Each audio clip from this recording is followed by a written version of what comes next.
निखिल त्याला बालाजी आणि तक्रारदाराकडून नेमकी तुमची फसवणूक कशी झाली थोडा पेरा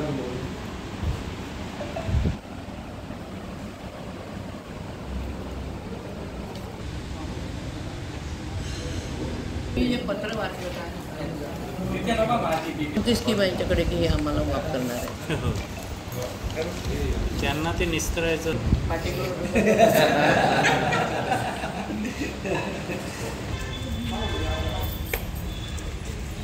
मी काय आहे मुळामध्ये आदिवासी हे लोक बिचारे मागासलेले आहेत आणि दुसरी गोष्ट अशी की त्यांना शेतीवाडी काहीच नाही आहे मजुरीचं काम करतात आणि त्यांना घर सुद्धा व्यवस्थित नाही आहे पडकं घर आहे अशा घरात राहतात अशा वेळेला अशा लोकांना तुम्हाला शेती कर्ज न सांगता तुम्हाला आदिवासीची स्कीम देऊन तुम्हाला पैसे मंजूर करतो असं सांगून ते फसवल्या गेले 3 वर्षानंतर त्यांना जेव्हा नोटिसेस आले तेव्हा त्यांच्या लक्षात आलं की आपण फसलो आहे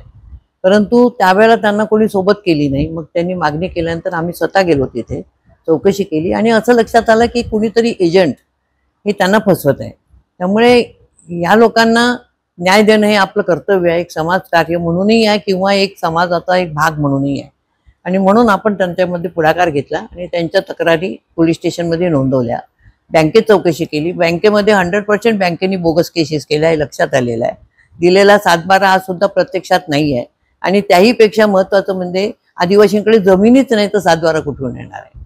आणि अशा पद्धतीने त्यांनी जवळपास 100 लोकांना फसवलेलं आहे आज 35 ते 40 आणि 65 लोकांपर्यंत लोक पुढे आलेले आहेत आणि म्हणून आमचं असं म्हणणं आहे की हे आदिवासी पैसे देणारच नाही का देऊ शकणार नाही घेतलेही नाही आणि देऊ शकणार नाही आणि देण्यासारखी त्यांची आज परिस्थिती पण नाही आहे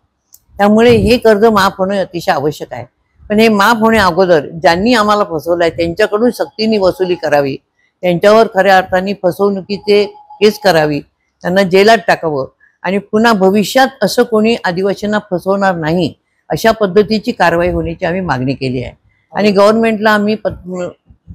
सांगितलं पण आहे की हे कर्ज आपल्याला माफ करायचं आहे कारण त्यांनी घेतलेलं नाही आहे त्यांची फसवणूक झाली आहे परंतु गुन्हेगारांना मात्र सोडता येणार नाही कारण यात ते जर सुटले तर पुन्हा प्रत्येक वेळी ते अशा पद्धतीने आदिवासींना फसवतात आमच्या नावानं 7/12 वगैरे काहीच नाही एक स्कीम आहे म्हणून त्यांना एक बँकेमध्ये ग्रामीण बँक गडचांदूर येथे घेऊन स्कीम अंतर्गत पैसे भेटते म्हणून घेऊन गेला आहे आणि आम्हाला 15,000 रुपये दिले आहेत बाकीचा किती उचलले काय ते आम्हाला काही माहीत नाही नंतर साहेबून आपला गडचांदूर येथून नोटीस घेऊन आले की नंतर आम्हाला माहीत पडला की आमच्या नावानं यांना काहीतरी स्कीम आपला कर्ज उचलून घेतले म्हणून नंतर आम्हाला माहीत पडला की त्या मॅनेजर साहेबांनी येऊन म्हणलं की तुमच्या नावानं कर्ज आहेत म्हणे तुम्ही काहून नाही बरात असं बोलू लागले म्हणून सर आम्ही काही उचललो नाही म्हणलो आमच्या नावानं फक्त कर्ज आपला स्कीम भेटते म्हणून 10,000 रुपये दिला आहे त्यांना